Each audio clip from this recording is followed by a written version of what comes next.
Well, you can kind of see it's a muddy mess. We actually got last night.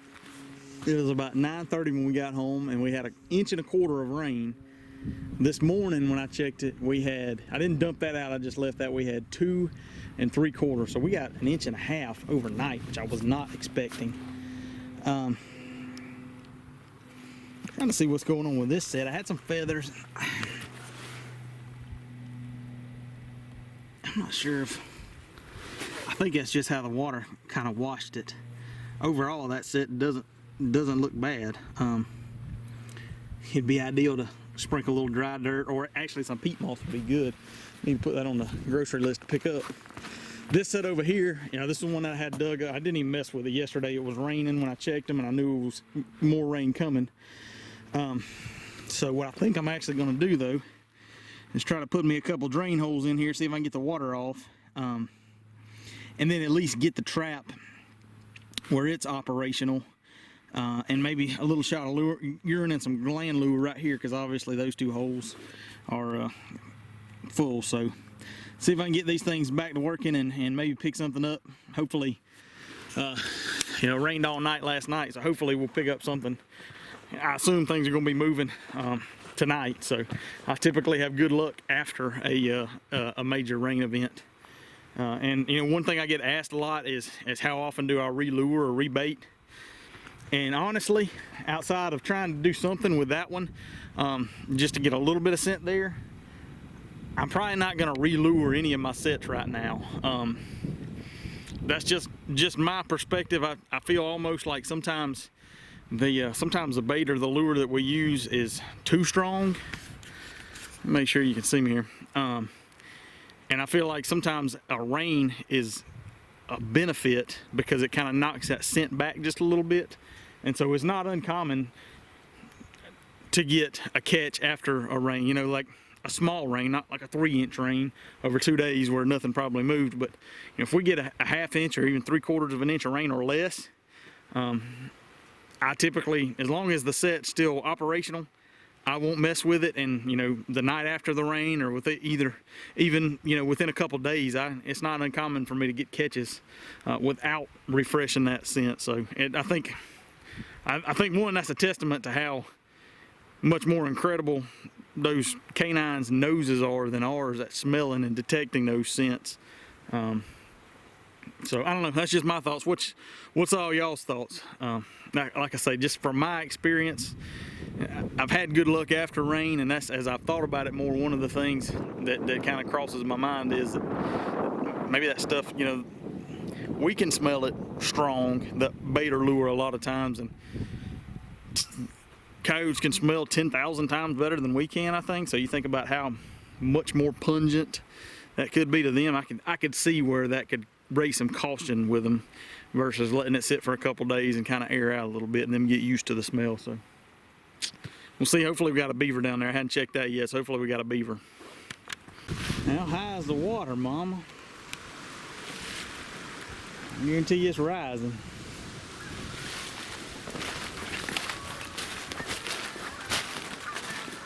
No Bucky.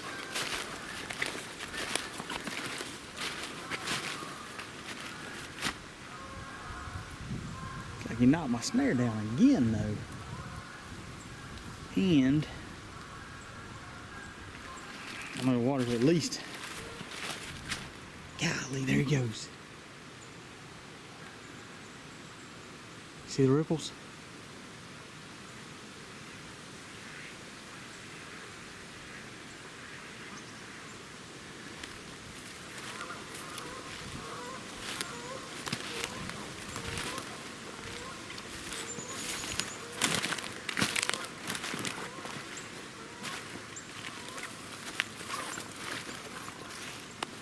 Ripples are right up here again.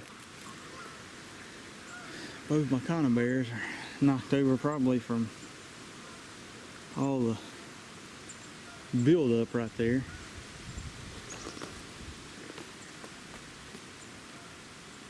I have to quit messing around with this. See, this is a castor mound, his obvious castor mound. Heck, when I was back here in the summer trapping, every time I came down here, there was a water moccasin coiled up right here.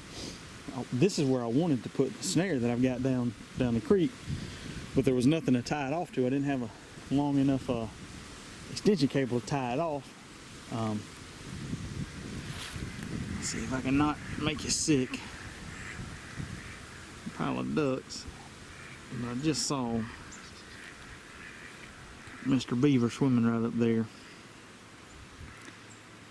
So I'm gonna have to quit messing around with him.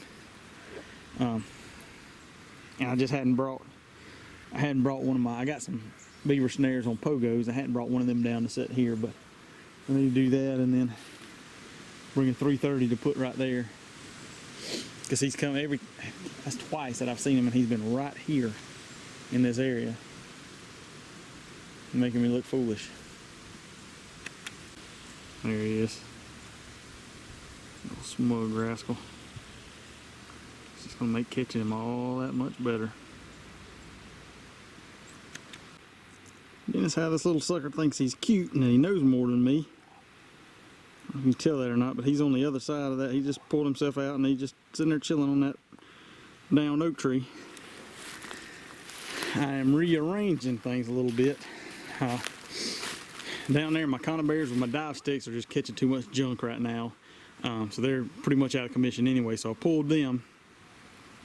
And he's not got a lot of sign. There's a couple of cut trees on this side. You can see there, and then let's see if I can try not to make you sick. There, that tree was actually cut and he hadn't done anything with yet. That's it right there on the ground. I took it and threw it back up that little channel right there, and there's a spot here that had a little bit, just kind of a little narrow, natural narrow neck down area. And so I took my 280 and put it right in there. And that stick that he chewed off last night or whenever, but hadn't done anything with, it's right there behind it. I also threw a little dab of castor scent right up beyond it. Then, where he keeps knocking down my snare, I put my other 280, tied it off to that small tree right there, and put it on the approach going up to his castor mound. Got it blocked off with that big stick, and then it's you know, kind of a single natural opening, hopefully. Put a little bit of castor on his mound too. So hopefully between those two, I don't often put exposed conibears. Usually if I use them, I kind of like to use them as dive sets or something, just because it's less likelihood if something fires it but doesn't get caught, which is small odds with these belials. I mean, if he gets his foot or his tail or anything like that in there, he's gonna be caught and going home with me. That's why it's so important to still anchor these conibears off somehow. So I got both of them anchored to small trees, and but you know, if that thing were to snap on him and not catch him, you know, beavers can learn to associate, you know, that square shape or whatever with danger. But if they're doing that underwater, they're less likely to associate. There's nothing really for them to associate with it. So I've heard, and so, you know, kind of makes sense to me. So typically if I'm doing kind of bank type stuff, I like snares because they can, you know, knock over a snare and not ever get spooked. Or footholds if the water's deep enough to drown. I like footholds a lot. The big limiting factor there is the water's got to be deep enough to drown, and you know, a lot of times those will fire and don't seem to spook them as bad. They don't know what to associate danger with. So anyway, a little bit of a reconfiguration there. I tried getting my one set operational where I caught the gray fox the other day, and it's just too wet. I wound up trying to dig a trench to drain it because the drain hole, there's not a big enough hole for the water to drain off. And then once I got some of the water drained off, I pulled the trap out because there were rocks in there, and went to try to put the trap back in, and it's just a muddy, nasty mess. So got to get me some peat moss tomorrow.